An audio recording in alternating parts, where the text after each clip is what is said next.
ano tong induction? So, yung induction is parang inintroduce mo yung bagong empleyado sa organization o dun sa company.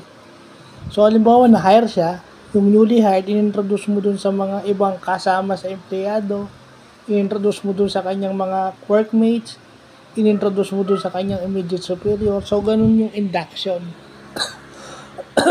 I mean, sa lahat naman ng bagay nung ini-induct tayo, pinapakilala tayo sa mga bagong, diba?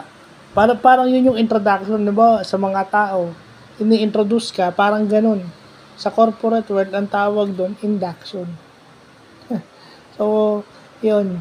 Sa bagay, hindi ko naman naranasan yun Kumbaga, konti lang kasi I was a student before.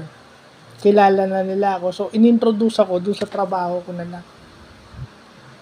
Na kailangan ko mag-adjust kasi ang hinahawakan ko noon, puro computer.